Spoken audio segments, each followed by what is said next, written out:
Sempre tenha uma curiosidade pelo sagrado. Albert Einstein.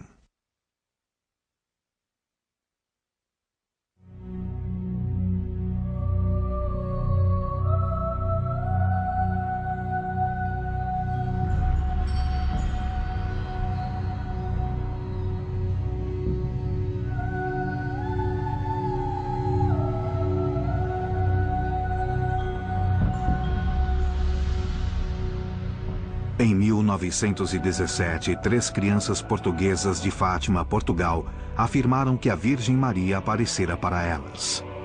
Ela revelou 3 segredos. Predições sobre o destino do mundo. E todas se realizaram.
Fátima.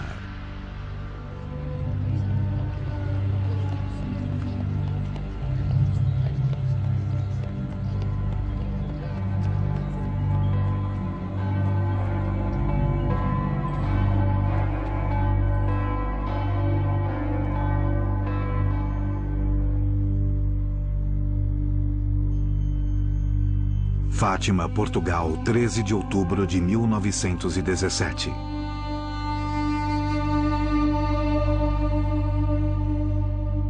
Nossa Senhora disse que faria um milagre que todos veriam. Veio uma chuva muito forte. Ficou tudo molhado de água. As pessoas tiveram medo.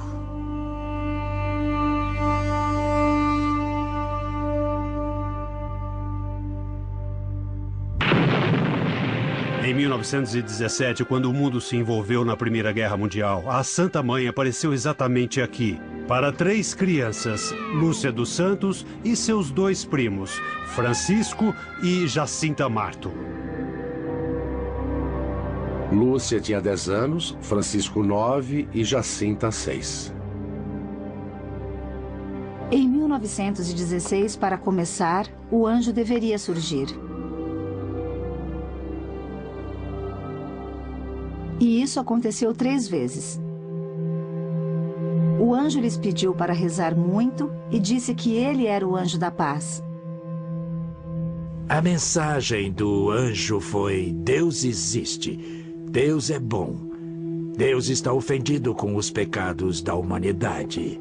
E devemos adorar a Deus profundamente. Devemos fazer penitência pela conversão dos pecadores. 13 de maio de 1917. A primeira aparição de Nossa Senhora se deu em 13 de maio de 1917. Eles estavam no alto de um monte e de repente viram um clarão. Acharam que fosse um raio.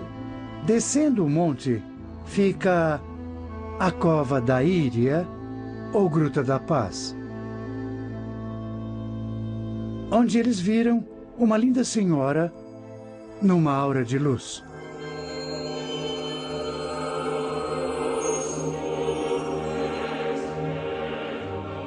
Ela lhes disse para rezarem todos os dias o rosário. E então Nossa Senhora lhes disse: estão dispostos a oferecer a Deus todos os sacrifícios, todos os sofrimentos que ele lhes mandar como ato de reparação pela conversão dos pecadores? Sim, estamos. Ela começou a ascender serenamente em direção ao leste, até desaparecer na vastidão do espaço. Lúcia fez Jacinta e Francisco prometerem não contar a ninguém, porque temia que ninguém acreditasse que seriam punidos por inventar coisas. Mamãe! Hoje lá no alto do monte eu vi a Nossa Senhora e ela prometeu que vamos para o céu.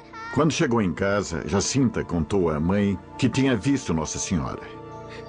Lúcia ficou muito brava com Jacinta, que se ajoelhou e disse: "Por favor, perdoe-me, Lúcia. Não vou contar de novo." Não vou contar para mais ninguém. O fenômeno de Fátima provocou diferentes reações de políticos e mesmo de pessoas de dentro da igreja. Eles não acreditavam que aquilo acontecera e que era algo divino. Os políticos tinham medo. Pensavam que era algo que a igreja criara como uma reação à situação política da época.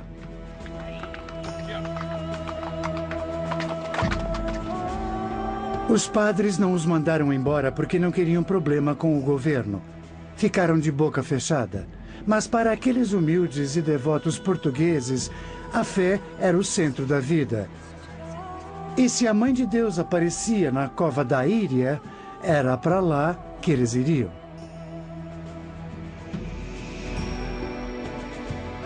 Não podem ir até lá. As crianças foram entrevistadas muitas vezes e pressionadas para que confessassem que aquilo que acontecia não era verdade, que estavam mentindo. Ela não podia falar porque havia coisas proibidas, que eram os segredos. Prenda-os! Lúcia não revelou todos os segredos de imediato porque seguia as instruções de Nossa Senhora. Elas foram presas mais tarde, em agosto, pelas autoridades de Ourém. Começaram a assustá-las, mostraram um tacho de azeite e disseram: "A Jacinta já foi frita e vocês também serão se não contarem." Não vimos Nossa Senhora, era o que sempre diziam. Já é tarde demais para ela. Agora é ele. Eles sofreram muito quando foram para a prisão. Eram crianças tão pequenas, tão novas. Ele finalmente as deixou voltar para casa, viu que não adiantava. O padre da paróquia disse: "Sabe, isso pode ser coisa do demônio." Diziam que estavam influenciadas pelo demônio. E ela respondeu para o pai e para a mãe: "Não, dizem que o demônio é tão feio e ela era uma senhora tão bonita." Ave Maria. Essas crianças eram humildes, eram pessoas simples e receberam aquela mensagem em seus corações. Ave Maria, cheia de graça. As pessoas esperam que as crianças sejam inocentes, telas em branco. As crianças visionárias têm a característica de serem devotas desde muito cedo. Simples, incapazes de manter uma farsa por um período longo diante de um interrogatório extenso. Dignas de serem portadoras de uma revelação especial da Virgem. E, nesse sentido, os 3 videntes de Fátima correspondem ao perfil. Por isso, almas boas e simples são as pessoas mais adequadas para isso. Porque elas não vão editar, não vão adicionar nada. E não terão medo de dizer o que aconteceu. Foto tirada durante a aparição de 13 de setembro. Pessoas sofisticadas começariam a questionar Deus. Professores de faculdade não têm revelações. Eles procurariam alguma terapia, tratamento, fariam alguma coisa nada criativa. Eles entenderam a mensagem claramente, com simplicidade, e foi assim que a relataram. Qualquer um seria capaz de entender a mensagem e sua importância. Acho que esse é um dos motivos que leva Deus a escolher crianças. Quinta aparição, 13 de setembro de 1917. Aí começou a cair o que pareciam flores. Eles esticavam as mãos para apanhá-las, mas elas desapareciam. A minha avó estava lá naquele dia e ela lembra que viu pétalas de flores caindo. As pessoas iam pegá-las, mas na verdade não conseguiam. Foi uma maravilha.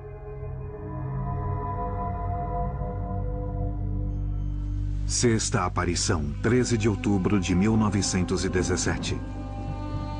Estima-se que a multidão era de 60 a 100 mil pessoas. Quando entramos na gruta, vi que soldados tentavam nos impedir de entrar na gruta. Tudo estava molhado. Havia muita água e uns 10 centímetros de lama no chão. Eu estava a, digamos, 20 ou 30 metros das crianças e da árvore. Por volta do meio-dia, eles notaram uma mudança na atmosfera.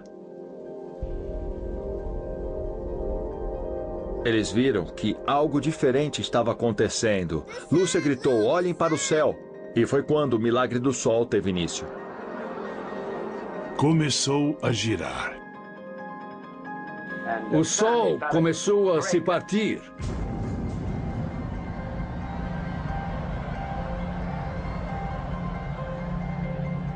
Começou a rolar, a dançar de um lugar para outro e...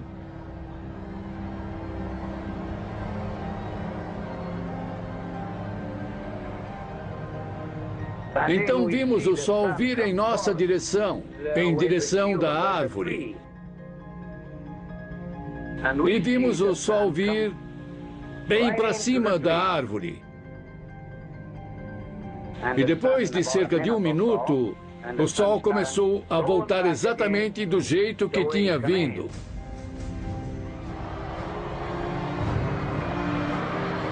Graças ao Senhor, Todos nosso começaram Deus. a gritar, a chorar. Alguns começaram a se confessar. Minha mãe me abraçou, me apertou e começou a gritar que era o fim do mundo. O vento começou a soprar muito, muito forte.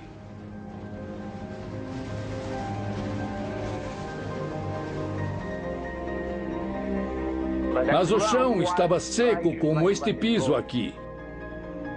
E nossas roupas também secaram completamente. Estavam limpas como se tivessem saído da lavanderia.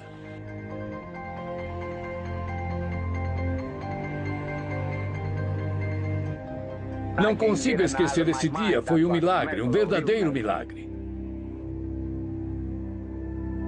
A igreja foi quem se mostrou mais crítica na hora de determinar: foi um milagre ou não? O processo de aprovação certamente é rigoroso. Mesmo após aquele grande milagre, mais 13 anos se passariam antes que o bispo de Leiria, Fátima, emitisse um decreto formal dizendo que a mensagem de Fátima era verdadeira. Disseram: algo realmente aconteceu lá e não há explicação, então deve ser algo vindo de Deus. Com isso, a fé renasceu em todo o país, em Portugal todo. Efetivamente, a igreja se esforça muito para preservar sua credibilidade quando se trata de milagres. Mas isso não significa que todos os outros casos não aprovados não sejam milagres. Eles podem acontecer com muita frequência, mas é preciso uma razão para prová-los e provar cientificamente. Inclusive, eu conheço uma senhora que morava em Leiria, que foi curada porque rezava uma novena para Jacinta. E no último dia da novena, ela disse: "Jacinta, estamos no último dia, não sinto nada. Acho que não melhorei nada." E eu vi uma voz que disse: "Levante-se, pois é capaz", porque ela estava de cama há muito tempo. "Levante-se, pois é capaz." E ela hesitou, mas ouviu de novo: "Levanta-se que é capaz." Então ela levantou e começou a andar. Para admirados, foi um grande milagre.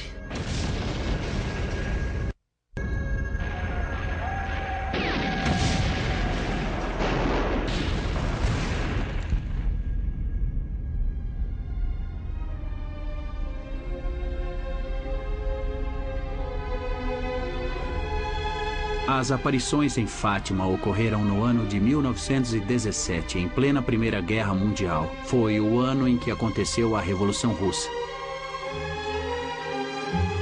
O contexto das aparições em Fátima era de um grande deslocamento cultural. Uma guerra mundial acontecia. Doenças começavam a se espalhar, a existência era difícil, a vida era dura e havia incertezas políticas, incertezas militares. A Guerra Mundial começou. Até agora, mais de 1 milhão de homens morreram. Somente na Batalha de Verdun, o número de mortos ou feridos chegou a 900 mil. Mas as perdas foram divididas. E quem vem para esse mundo? Maria, a Mãe de Deus.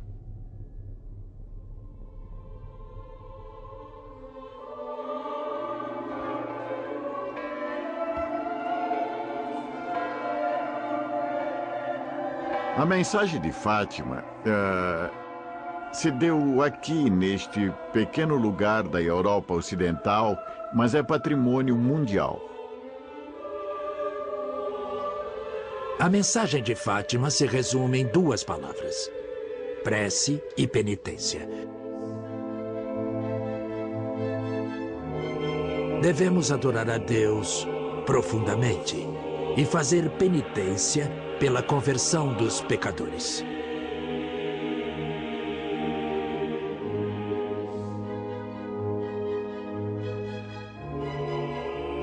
Em Fátima, Nossa Senhora nos pediu para rezar, especialmente o rosário.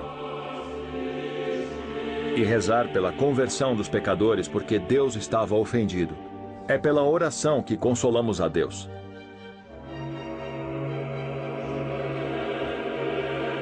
Nota-se que essa mensagem que Nossa Senhora trouxe não era apenas para as crianças, não só para aquela época, mas era para todo mundo e para todas as épocas.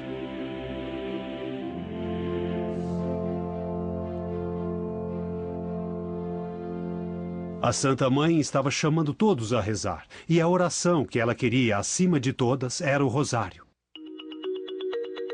O rosário é algo fascinante, do ponto de vista histórico, mas também antropológico. A maioria das religiões do mundo tem rosários.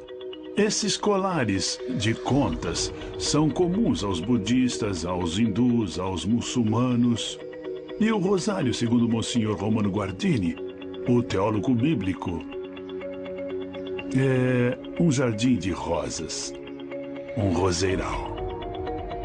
Assim, no meio de uma vida confusa e agitada, você pode pegar esse colar de contas e se refugiar da confusão ao seu redor num pequeno jardim e rezar em honra da Santa Mãe. O rosário é um ato repetitivo. Basicamente, o rosário faz o mesmo que o mantra da meditação. Repetem-se as mesmas palavras mentalmente. Quando as pessoas se envolvem numa prática como a meditação ou a oração, quando se concentram em algo, elas ativam uma parte do cérebro chamada lobo frontal localizada atrás da testa. E essa parte do cérebro é ativada sempre que voltamos a atenção a algo.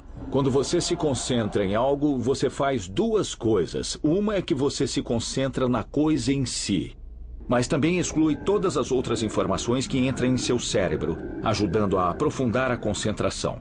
Outra parte do cérebro, chamada lobo parietal, localizado na parte posterior do cérebro, recebe nossas informações sensoriais e nos fornece uma noção de nós mesmos, uma representação tridimensional de quem somos, como existimos no mundo, como nos relacionamos com os outros e assim por diante. Então a hipótese é de que, se a pessoa está engajada numa prática como a meditação ou a oração e perde sua noção de individualidade, podemos esperar ver uma diminuição da atividade nessa parte do cérebro.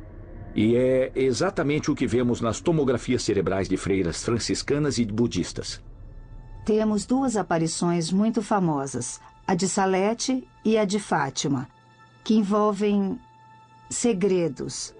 Em ambos os casos, as crianças visionárias afirmaram que Maria lhes dissera algo que não podiam revelar. E as pessoas as perseguiram tentando descobrir o que Maria disse que era tão secreto. Padre, faça essa criança revelar seu segredo. Vamos, Lúcia. Conte para nós. Pode ir para o inferno se disser mentiras. Se o Senhor diz que quem mente vai para o inferno, então estou salva, porque estou dizendo a verdade. Foi isso que eu vi e que Nossa Senhora me disse. Nossa Senhora disse para não revelarmos os segredos a ninguém. Mas se quiser, posso ir até ela e lhe pedir permissão para revelá-los. Francisco e Jacinta sabiam que não viveriam muito porque Nossa Senhora lhes disse quando perguntaram: "A senhora vai nos levar para o céu?" E ela disse: "Sim, eu virei para levá-los para o céu." Francisco e Jacinta irão antes, mas Lúcia ficará mais, porque precisa ficar aqui e promover a devoção ao Imaculado Coração de Maria por todo o mundo.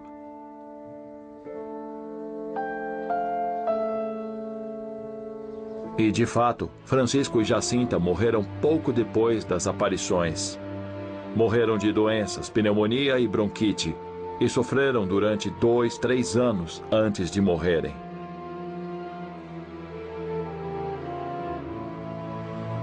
Lúcia tinha uma responsabilidade maior que a das outras crianças, já que as outras morreram muito novas. Não puderam fazer muito para espalhar a mensagem pelo mundo, e essa foi a verdadeira tarefa de Lúcia. Então o bispo pediu que Lúcia escrevesse todas as suas memórias. E ela escreveu suas primeiras memórias em 1935. Eram experiências muito íntimas que eram difíceis para ela compartilhar. Os bispos mostraram as memórias ao cônego Galamba.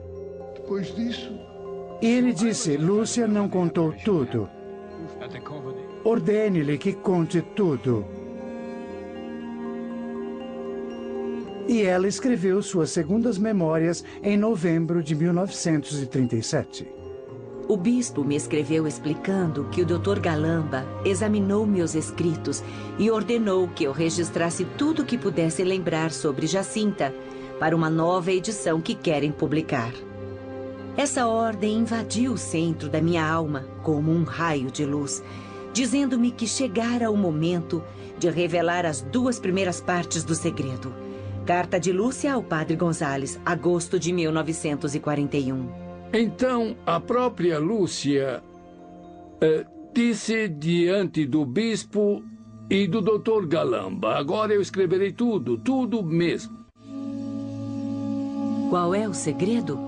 Parece-me que posso revelá-lo, já que recebi permissão divina para fazê-lo. Bem, o segredo é composto de 3 partes diferentes, 2 das quais revelarei agora. A primeira parte é a visão do inferno. Nossa Senhora nos mostrou um grande mar de fogo que parecia estar sob a terra. Mergulhadas nesse fogo, havia almas humanas, todas enegrecidas ou avermelhadas. Primeiro segredo. Os demônios distinguiam-se por formas horríveis e repulsivas de animais desconhecidos. Gritos e gemidos de dor e desespero nos horrorizaram e fizeram tremer de medo. Essa visão durou apenas um instante. Somos profundamente gratos à Nossa Mãe Celestial, que já nos preparara, na primeira aparição, ao prometer que nos levaria para o céu. De outra maneira, acho que teríamos morrido de medo e terror. A Santa Mãe disse que Deus queria que seu Imaculado Coração fosse venerado no mundo, para salvar as almas que se perderam no inferno. Pouco depois, erguemos nossos olhos para Nossa Senhora, que disse com bondade e tristeza: vocês viram o inferno. Para onde vão as almas dos pobres pecadores? Para salvá-las, Deus deseja estabelecer no mundo a devoção a meu imaculado coração. Se fizerem o que eu digo, muitas almas serão salvas e terão paz. A guerra vai acabar, mas se não pararem de ofender a Deus, uma outra, ainda pior, começará no reinado de Pio XI. Ela falava sobre a Segunda Guerra Mundial. Quando virem uma noite iluminada por uma luz desconhecida, saibam que é o grande sinal dado por Deus de que vai castigar o mundo por meio da guerra, da fome e de perseguições à Igreja e o Santo Padre. Em 1938, pouco antes dos nazistas invadirem a Polônia, começou a Segunda Guerra Mundial. Eu lembro que quando era criança, em 1938, eu vi o brilho da aurora boreal que chegou até Nova Jersey. Em grande parte do mundo, a luz foi espetacular. Era o sinal de que começaria a Segunda Guerra Mundial. Esse alerta significa que se não fizermos penitência e não rezarmos, a guerra chegará para causar enormes desastres. Und dass dieser Wunsch in Erfüllung geht, sind ihr mir verantwortlich, denn in euch liegt die Zukunft der Nation und des Deutschen Reichs. Segundo segredo. Para evitar isso, virei pedir a consagração da Rússia ao meu imaculado coração. Se atenderem meus pedidos, a Rússia se converterá e terá paz. Senão, espalharão seus erros pelo mundo, provocando guerras e perseguições à Igreja. Os bons serão torturados e o Santo Padre sofrerá muito, e várias nações serão aniquiladas. Ela chegou até dizer que se a decadência espiritual continuasse e acelerasse, a guerra resultaria na aniquilação de nações. E isso em 1917, antes que se imaginasse a possibilidade de nações serem aniquiladas por meio da bomba nuclear, da guerra biológica, tipos de destruição que vir depois.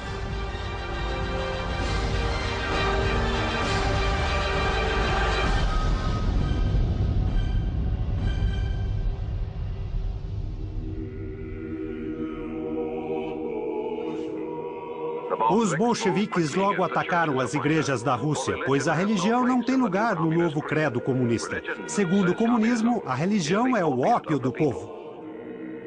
Ela disse: o mal nascerá na Rússia e espalhará seus erros pelo mundo. Sabemos que esse mal é o comunismo, que espalhou o ateísmo, espalhou perseguições e guerras. Chamavam de libertação, mas escravizaram muitos povos.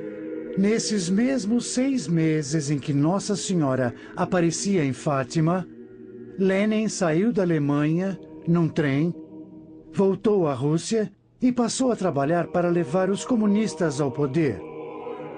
Os bolcheviques invadiram o Palácio de Inverno do czar e tomaram o governo. A Rússia pressionou toda a União Soviética para que dominassem todo mundo com seu ateísmo, excluindo totalmente Deus da sociedade e o substituindo pelo poder e a autoridade do governo.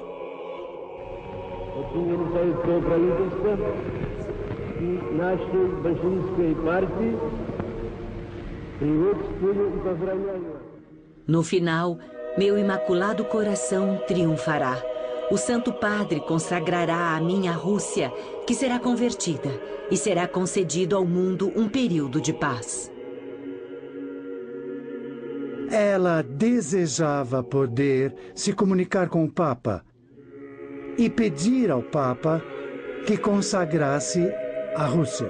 A consagração da Rússia, na verdade, significava pedir a Nossa Senhora que velasse pela Rússia, intercedesse especialmente pelo destino dessa nação. Ela disse: o mal vai se espalhar se as pessoas não rezarem e não fizerem penitência. E, obviamente, não fizemos o bastante. O mal se espalhou muito rápido até o ponto de ameaçar o mundo. Ela finalmente recebeu permissão em 1940 para escrever ao Papa. Na parte das revelações que designamos com o nome de segredo, a Virgem Maria anunciou o fim da guerra que então afligia a Europa e previu uma guerra futura. Santíssimo Padre, isso permaneceu em segredo até 1926, segundo o desejo manifesto de Nossa Mãe Celestial. Carta de Lúcia ao Papa Pio XII, dezembro de 1940. Então, em 1942, o Papa Pio XII, pela primeira vez, consagrou o mundo ao Imaculado Coração de Maria, de modo muito obscuro e implícito, referindo-se à Rússia. Ele era um prisioneiro no Vaticano. Não conseguia que todos os bispos do mundo trabalhassem com ele. Vocês são filhos de Deus. E temos rezado por vocês. Então, em 1952, o mesmo Papa consagrou o povo russo ao Imaculado Coração de Maria. Mas Lúcia sempre disse, não adianta se não reunir todos os bispos.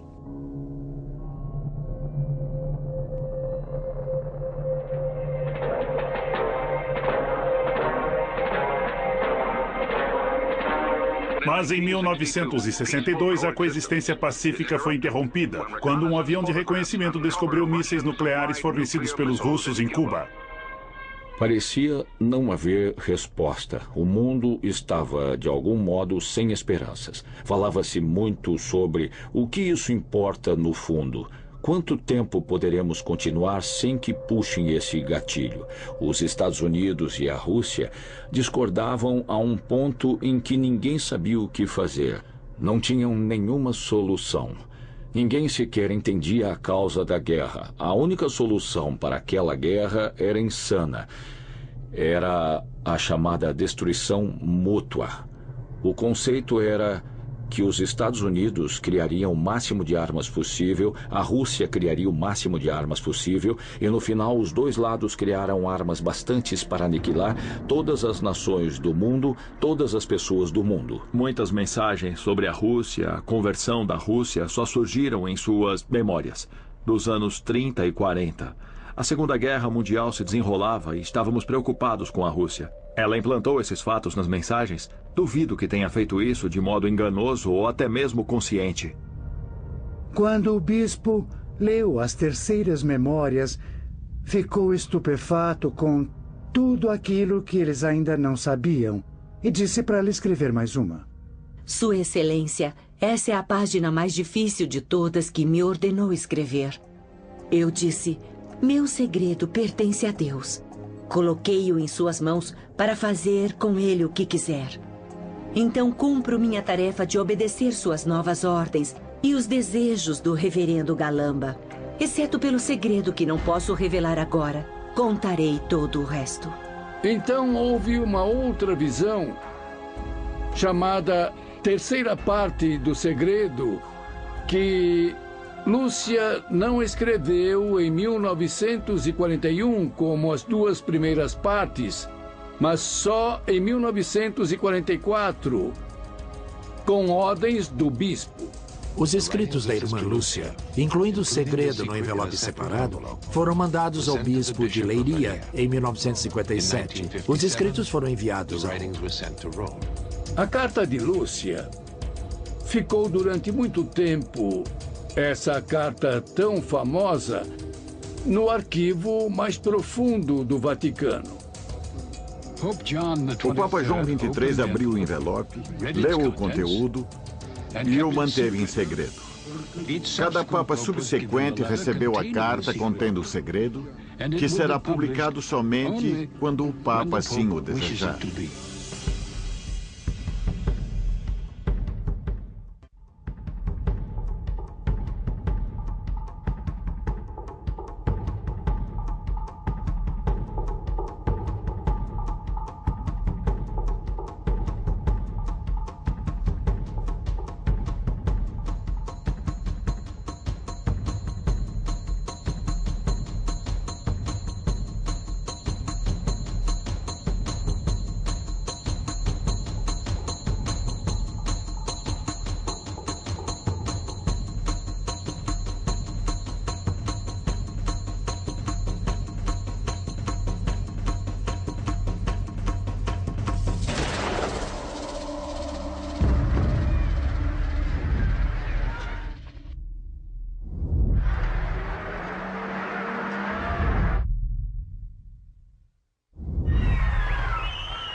Na terceira parte do Segredo de Fátima, eles viram o Papa sendo atingido e caindo quase morto.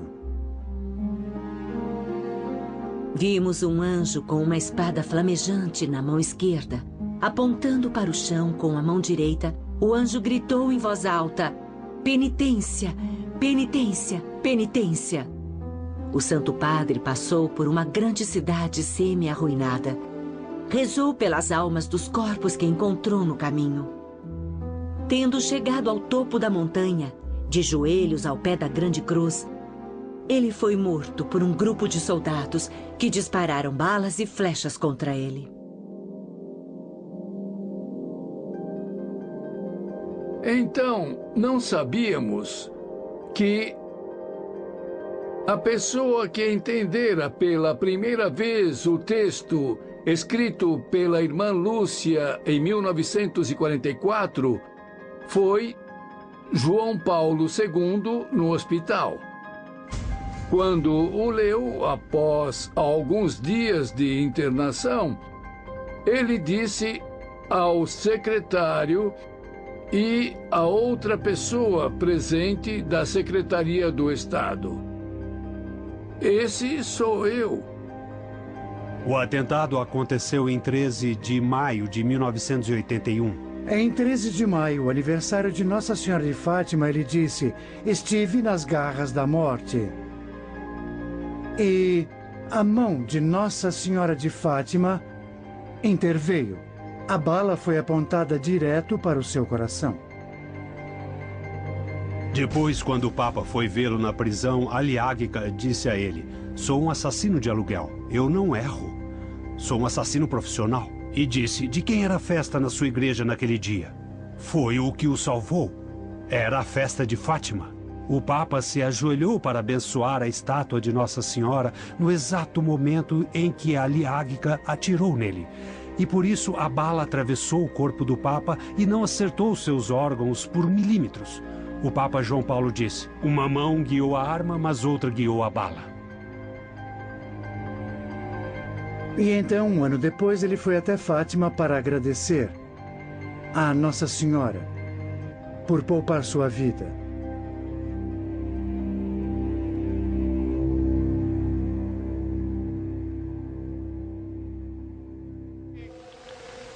Após o atentado na Praça São Pedro há um ano, assim que voltei à consciência, meu pensamento se voltou a este santuário para agradecer ao Imaculado Coração de Maria que me salvou do perigo. Por que o Vaticano guardou esse segredo por tantos anos e só o revelou em 13 de maio do ano 2000, no momento em que o Papa estava no Panamá, beatificando Jacinta e Francisco? Imagine se tivesse sido divulgado anos antes. Há muitas pessoas doentes no mundo, fanáticos, e o Papa foi baleado e quase morto. Quantos malucos não teriam tentado cumprir a profecia? Em 1982, ele veio pela primeira vez. Fez a consagração. Lúcia estava lá. Mas ela disse ao Papa: não está feito, Santo Padre, precisa convidar todos os bispos do mundo. No dia 25 de março de 1984, ele nos pediu para levar a estátua de Nossa Senhora para Roma. E na presença daquela estátua, a imagem de Nossa Senhora de Fátima, ele liderou a consagração. Diante do mundo, ao lado dos bispos, ele consagrou o mundo e a Rússia ao Imaculado Coração de Maria. E então Lúcia disse: está feito segundo a vontade de Nossa Senhora. No mesmo ano, Gorbachev tornou-se secretário-geral do Partido Comunista.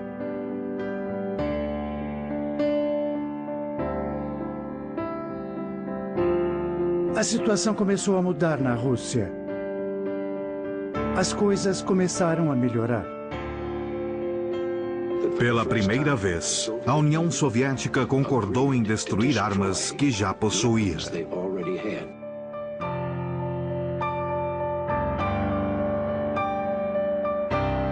Um após o outro, os países do Bloco Oriental começaram a se libertar dos grilhões do comunismo. Tudo isso começou a acontecer na União Soviética, sem um tiro ser disparado, pacificamente. Como é possível que um governo totalitário literalmente abdique do seu poder? Mas um homem chamado Gorbachev literalmente abriu mão de seu poder.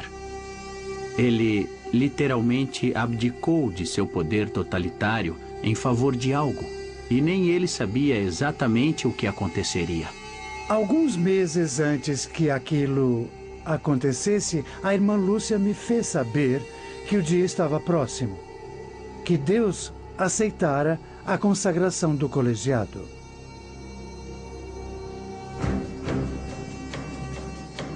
Senhor Gorbachev, derrube esse muro. No coração da cidade.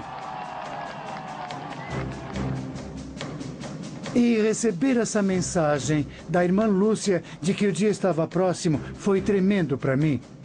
Em 1º de dezembro de 1989, Mikhail Gorbachev, presidente da Rússia, foi visitar o Papa no Vaticano. Imagine isso vindo de um país ateu, do país cuja meta era disseminar o comunismo ateísta pelo globo e conquistar o mundo inteiro.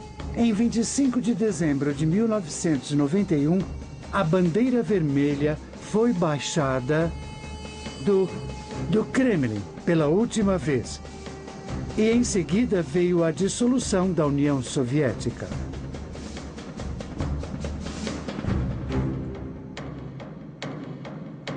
Quando pensamos nesse imenso projeto sistemático, nessa vontade persistente de destruir todas as religiões e também os sinais das igrejas, especialmente no coração dos homens, acho que a queda do comunismo e o modo com que aconteceu foi um milagre.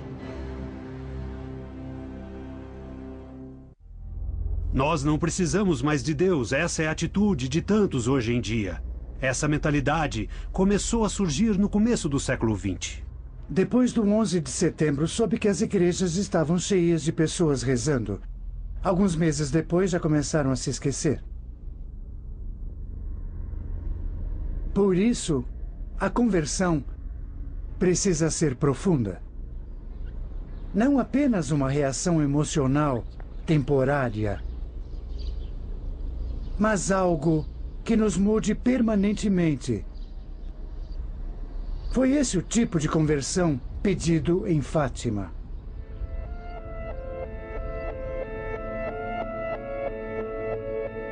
O que Nossa Senhora sempre nos pede para fazer? O mesmo que o livro do Apocalipse nos exorta a fazer: rezar, fazer penitência, fazer o bem, ficar perto de Deus. É um conselho que ninguém pode dizer que é um mau conselho. Podem questionar se a revelação de fato ocorreu, mas a mensagem está dita. Nossos filhos foram levados para longe de Deus e atraídos para o conceito de prazer imediato. Vemos no mundo de hoje que muitos perderam a noção de Deus. Chamamos de sociedade secularizada. Deus foi tirado de cena. A atual situação do mundo, que mergulha no puro materialismo, me assusta muito mesmo. Mas não preciso de previsões apocalípticas para ter medo do mundo de hoje. Os próprios jornais fazem isso. Hoje nós fazemos nossas regras e as colocamos acima das regras de Deus. Decidimos o que é certo e o que não é. E isso causou uma decadência espiritual que tem aumentado cada vez mais. Somos os maiores exportadores de cultura do mundo. E não é uma cultura baseada em Deus.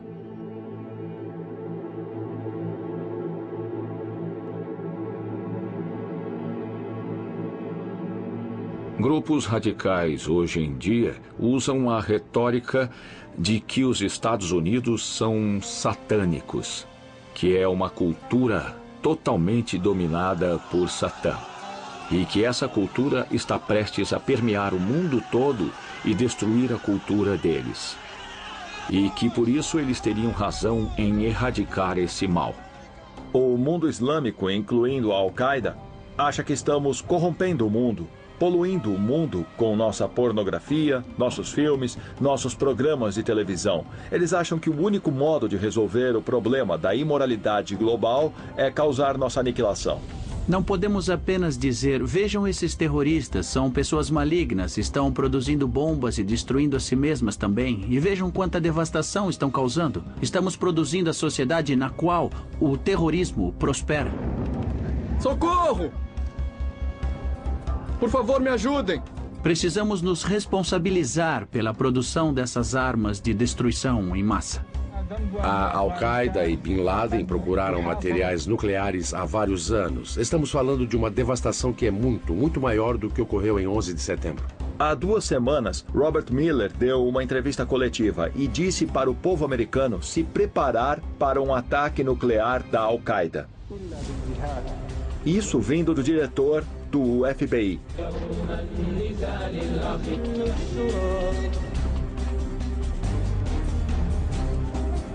Não só isso, como o ataque vai ocorrer muito em breve.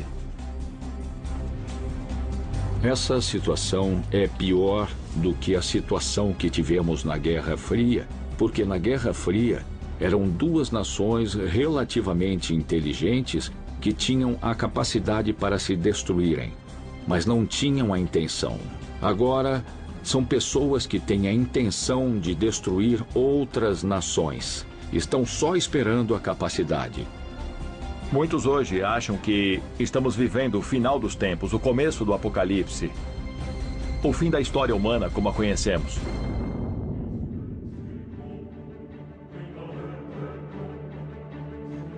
O movimento em direção à evolução é o correto. O contrário é uma aberração, é a degeneração. Isso deve acontecer, uma desestruturação deve acontecer para que surja uma nova estrutura.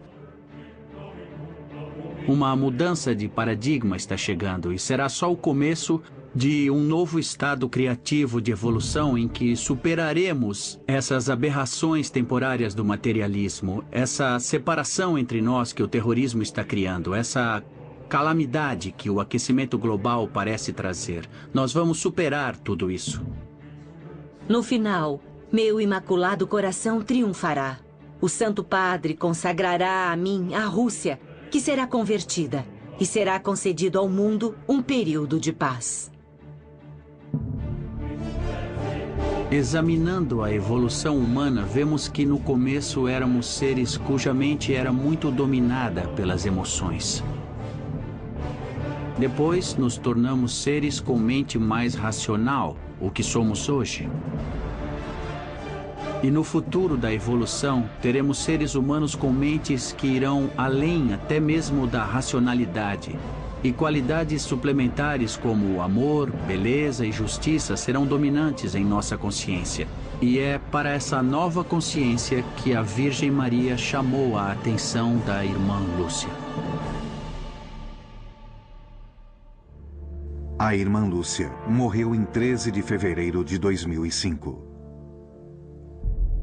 Seus primos, Francisco e Jacinta, foram beatificados pelo Papa João Paulo II em 13 de maio de 2000. Em fevereiro de 2008, o Papa Bento XVI antecipou o processo de beatificação da irmã Lúcia. A mesma concessão feita à Madre Teresa